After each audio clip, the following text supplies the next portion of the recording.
Olá, está começando mais uma edição do Câmara Rio Notícias. Veja os destaques. Secretarias de Transportes e de Cultura apresentam na Câmara Municipal as previsões orçamentárias para 2018. A CPI dos ônibus ouve secretário de Transportes na gestão de Eduardo Paes. Ele foi secretário durante um grande período, desde 2009 até 2016, até o ano passado, portanto ele tem muita responsabilidade sobre o processo que nós estamos vivendo hoje. E você vai conhecer o ônibus Lilás, o veículo itinerante que atende mulheres vítimas de violência. Aquela mulher que ela tem dificuldade de procurar uma delegacia numa primeira vez, ela vê o ônibus, vê as mulheres ali, né, para o atendimento, então elas se sentem bem à vontade de procurar essa orientação. A Câmara Municipal deu prosseguimento às audiências públicas para discutir o orçamento da Prefeitura do Rio para 2018. Nessa terça-feira, foi a vez das secretarias de Transportes e de Cultura apresentarem os projetos para o ano que vem. Veja na reportagem de Aline Bordalo e Sérgio Costa. A presidente da comissão, Rosa Fernandes, criticou a morosidade do trabalho da Sete Rio, que ainda não renovou os contratos com as empresas de pardais e lombadas eletrônicas, pondo em risco a vida de motoristas e pedestres. Eu queria entender por que se criou esse ato entre o término de contrato e a preparação de uma nova licitação, deixando a população desassistida e, como disse o presidente da Comissão de Transportes, muitas das escolas estão tendo problemas com as travessias pela falta de responsabilidade da secretaria em manter o serviço que é fundamental para preservar a vida, principalmente das crianças. Por que deixaram esse ato? Por que deixaram acabar um contrato para começar a licitação de um novo? A sensação que eu tenho é que não existe uma diretriz, não existe um comando para que essas coisas aconteçam. É uma piada a gente ter que ouvir que está preparando licitação de uma coisa que já acabou e que já foi até retirado do equipamento. Segundo os representantes da Sete Rio, o problema será resolvido em janeiro de 2018. Em seguida, foi a vez dos representantes da Secretaria Municipal de Cultura apresentarem seus projetos para 2018. Houve uma redução de quase 20% em relação ao ano de 2017. Mas, graças às parcerias com empresas privadas, a Secretaria conseguiu fechar a conta. A assistente técnica Rafaela Bastos falou dos programas para incrementar a cultura no Rio de Janeiro e das metas para a Secretaria. Rafaela disse que, após a audiência pública, pretende discutir com a sociedade novas propostas. O subsecretário Carlos Correia Costa detalhou onde será aplicado cada centavo do orçamento. Os 160 milhões de reais serão usados, por exemplo, na gestão de museus e em projetos culturais. O presidente da Rio Filme, Marco Aurélio Marcondes, ressaltou que a empresa, que está completando 25 anos, voltou a distribuir filmes, o que não acontecia na gestão anterior. O presidente do Planetário, Nelson Furtado, disse que encontrou o local abandonado e que está conseguindo recuperá-lo com a ajuda dos servidores da Prefeitura. Veja agora o que foi notícia no Diário da Câmara Municipal nesta terça-feira. Câmara do Rio aprova decreto que libera a venda de bebidas alcoólicas no entorno do Maracanã em dias de jogos. Comissão de Turismo realiza debate público para discutir projeto Rio Mais Seguro. E na sessão Vereador Responde, o parlamentar Chiquinho Brazão fala sobre o projeto de lei que determina a instalação de câmeras de monitoramento em todas as creches do município. A CPI dos ônibus ouviu hoje o ex-secretário de Transportes na gestão de Eduardo Paes.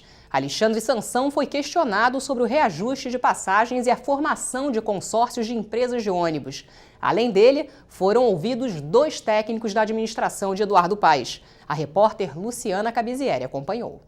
O início da reunião da CPI estava sendo bastante aguardado pelos integrantes da comissão. Desta vez, o ex-secretário municipal de Transportes, Alexandre Sansão, prestou esclarecimentos à CPI. Eu estou aqui em respeito a essa comissão, porque eu acho importante deixar muito claro né, que as coisas foram feitas de forma correta, com boa fé, né, visando o interesse público, e estive hoje aqui, estarei e outros colegas estarão ajudando a esclarecer isso para que não fique nenhuma sombra de dúvida, nenhuma nuvem de fumaça a respeito de tudo que foi feito e a população entenda que foi uma coisa positiva para a cidade do Rio. A comissão questionou o ex-secretário sobre a formação dos consórcios das empresas de ônibus, o reajuste das tarifas, a implantação do Rio Card e o processo licitatório dos BRTs. O ex-secretário foi secretário durante um grande período, desde 2009 até 2016, até o ano passado, portanto ele tem muita responsabilidade sobre o processo que nós estamos vivendo hoje. Sansão lembrou que todos os dados apresentados na CPI é fruto de um processo de transparência implantado na sua gestão a partir de 2010. Antigamente não existia regra nenhuma, nem mesmo para reajuste de tarifa. Nós fizemos contratos em que essas regras passaram a ser presentes, fortes, com multas contratuais, para facilitar o trabalho da fiscalização, né? Um novo código disciplinar que substituiu o antigo, que era muito antigo, e fórmula de reajuste contratual, né? Que passou a disciplinar os reajustes anualmente de forma transparente. O ex-secretário também ressaltou o legado deixado para a cidade, como, por exemplo, os corredores de BRTs e a bilhetagem eletrônica. A gente conseguiu avançar muito em várias coisas na cidade. Implantação do bilhete único, a construção de 3 corredores de BRT, a implantação de vários corredores de BRS e muitas outras coisas. A climatização de 3.000 ônibus na cidade. Tudo isso só foi possível porque nós tínhamos um novo marco regulatório, uma nova forma de tratar com as empresas de ônibus que operam na cidade do Rio de Janeiro. As respostas do secretário foram absolutamente insuficientes. Por que ele não contabilizava as receitas acessórias para revisão tarifária? Por que não contabilizou o 21º ano? Por que não licitou separadamente a bilhetagem eletrônica? Se notar, todas as perguntas decisivas sobre isso não foram respondidas pelo secretário a contento. Por que a empresa que foi contratada para fazer o estudo prévio era uma empresa sem nenhuma expertise no assunto e que, na verdade, ela estava interessada em operar os cartões do Rio Card, ou seja, uma série de coisas nebulosas que, infelizmente, continuam no ar e que o relatório final da CPI precisará ser muito duro com os agentes públicos que foram responsáveis pela manutenção da máfia no controle dos transportes no Rio de Janeiro. Uma lei em tramitação na Câmara do Rio prevê a regulamentação dos hostels na cidade. O repórter Sérgio Costa conversou com o autor do projeto. Sérgio. Jovens solteiros com curso superior em busca de um preço menor. Este é o perfil do turista que busca os hostels no município do Rio de Janeiro. E é sobre isso que eu converso com o vereador Rafael Luísio Freitas. Vereador, qual que é a intenção ao fazer esse projeto de lei? Acho que em 2009, antes dos grandes eventos, a Prefeitura do Rio, na época, incentivou, né, o estabelecimento de vários hostels aqui na cidade.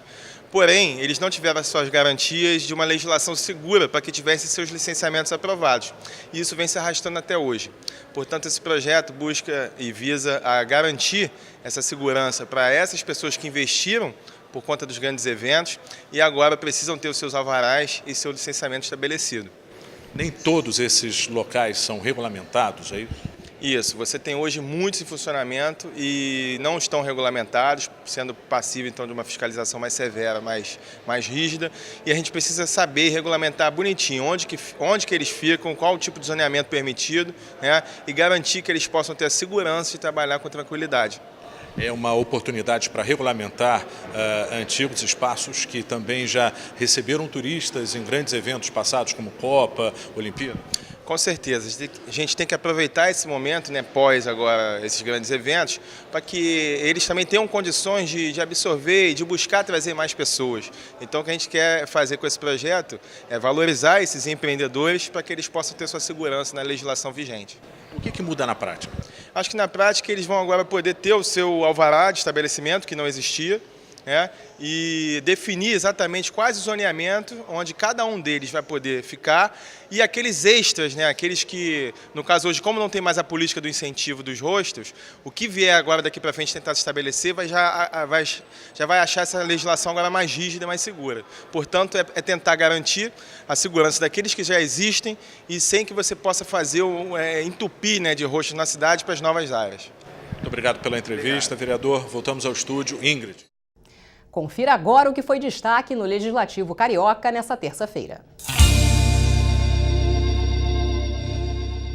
Durante a sessão plenária desta terça-feira, os parlamentares votaram 3 vetos parciais aposto pelo Poder Executivo, que altera a alíquota padrão do ITBI, promove alterações e inserções de dispositivos relativos ao IPTU e à taxa de coleta domiciliar de lixo. Um dos vetos rejeitados foi referente à emenda de autoria do vereador Marcelo Siciliano. Posso dizer para vocês que é meu melhor dia de plenário. Eu, em março, apresentei um projeto de decreto legislativo que tratava do Atualiza Rio, que foi um programa contratado na gestão passada, que fez um mapeamento por georreferência da cidade do Rio de Janeiro e cobrou uma diferença de metro quadrado em várias residências, uma cobrança surreal, errada em 80% das residências. Sim, pessoas que pagavam R$1.000 de IPTU receberam uma cobrança complementar de 15, 20, até de R$80 mil. E eu entrei com o PDL, que é um projeto de decreto legislativo, para assustar o Atualiza, e aí colocaram um substitutivo, fizeram uma emenda, conseguiram ir tirando de pauta, e aí eu fiz uma emenda no projeto do IPTU que veio para essa casa, consegui lutar, o prefeito vetou, nós aprovamos aqui, o prefeito vetou, e hoje, graças a Deus, a gente derrubou o veto. E eu estou muito feliz, graças a Deus a gente vai conseguir ajudar milhares de famílias, as pessoas vão ter a metragem quadrada retornada à original daquela época, de 3 anos atrás. Durante a sessão, o vereador Júnior da Lucinha falou sobre o requerimento de informações enviado ao Executivo, onde ele solicita esclarecimentos sobre a nomeação de Rubens Teixeira para o cargo de presidente da Conlurb. A Lei 13.303 de 2016 deixa bem claro que para ocupar o cargo de diretor-presidente de Sociedade de Economia Mista, do Distrito Federal, Estados e Municípios, a pessoa não pode ter participado de campanha eleitoral dos últimos 36 meses. É uma lei que justamente vem no sentido de proibir o aparelhamento político dentro da Sociedade de Economia Mista, que foi aprovada em 2016.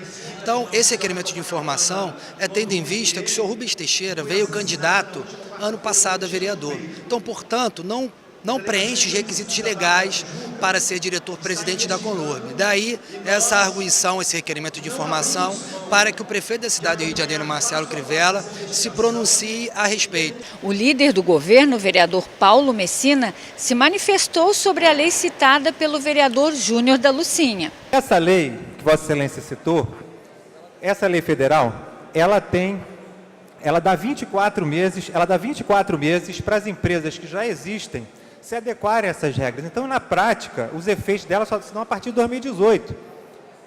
Isso não atinge o vigor dela em 2016, não atinge o que acontece este ano e nem ano que vem. Ele não pode, exatamente, ele faz parte de uma seção, esse artigo faz parte de uma seção da lei inteira. Você tem que ler, o teu pessoal tem... perdão. Mas está bem no finalzinho, na seção 3, é bem no final da lei.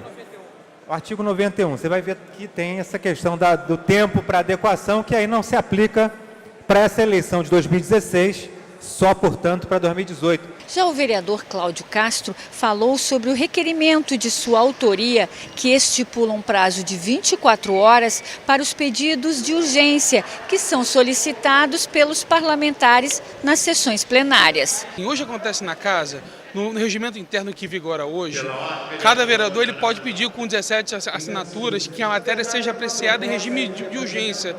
Muitas vezes a matéria pode, inclusive, nem ter sido debatida exaustivamente. E a gente solicita, então, para que esse regime de urgência ele seja, no mínimo, de 24 horas, para que realmente a gente possa ter minimamente uma publicação que a sociedade civil ela possa realmente saber o que está acontecendo. Ela pega o diário e ela sabe, no mínimo, o que vai ser votado naquele próprio dia. Os próprios vereadores chegam aqui e muitas vezes são pegos de surpresa com um projeto na ordem do dia que nem sabem o que é. A minha sugestão à mesa diretora, senhor presidente, é que talvez a gente faça aqui uma reunião Pela ordem. e faça a sugestão, Cláudio, que cada vereador tenha 3 ou 4 requerimentos de urgência, ou 5, que já são 51 vezes 5, já é coisa para dedéu. Mas que a gente não tira essa prerrogativa do vereador. Eu vou convidar uma reunião de líderes e demais vereadores que queiram participar na próxima quinta-feira, depois de amanhã, às 13 horas, para discutirmos esse tema na presidência. Uma pesquisa encomendada pelo Fórum Brasileiro de Segurança revelou que 503 mulheres são vítimas de violência por hora no país. Aqui no Rio, um ônibus itinerante foi transformado em consultório para atender as mulheres que sofrem com a violência. A repórter Aline Bordalo mostra como funciona esse serviço. Pelo Terminal Alvorada passam por dia cerca de 50 mil pessoas. Imagine quantas dessas mulheres sofrem com violência doméstica e não denunciam. Para encorajá-las, a Secretaria Estadual de Direitos Humanos e Políticas para Mulheres e Idosos está convidando as passageiras a embarcarem no ônibus Lilás. 2 vezes por mês, ele fica estacionado no terminal do BRT da Barra da Tijuca. Nos outros dias, percorre outros bairros e municípios, dando apoio a quem sofre calada. Ele chama a atenção e aquela mulher que ela tem dificuldade de procurar uma delegacia numa primeira vez, ela vê o ônibus, vê as mulheres ali, né, para o atendimento, então elas se sentem bem à vontade de procurar essa orientação. Romper o ciclo, né, da violência. Vamos então conhecer o ônibus por dentro? Ele tem 2 consultórios onde trabalham uma psicóloga e uma assistente social, além de uma advogada. Depois do atendimento, as mulheres são encaminhadas, por exemplo, para uma delegacia. Isso se for o caso e se elas quiserem. Esta imagem é uma simulação. As consultas são absolutamente sigilosas, assim como a identidade das mulheres. Nós do Estado, né, fazemos essa parceria com os municípios, as equipes municipais, elas atendem junto com a gente, para que essa mulher, quando ela venha fazer a denúncia, ela já possa sair com o encaminhamento de onde ela vai ser atendida no município, entendeu? Então, se ela precisar de fazer o registro, então ela vai para a delegacia. Se ela precisar ser só atendida pelo psicólogo, pelo assistente social do município, ela já sai dali com esse encaminhamento feito. Uma pesquisa feita pelo Datafolha, encomendada pelo Fórum Brasileiro de Segurança, mostra que 503 mulheres são vítimas de violência por hora e que, nesse universo, 52% não denunciam. Apenas 11% procuram a delegacia. Em 61% dos casos, o agressor é um conhecido da vítima. Pode até ser uma viagem dolorosa, mas quem pega carona nesse ônibus certamente vai descer num destino diferente.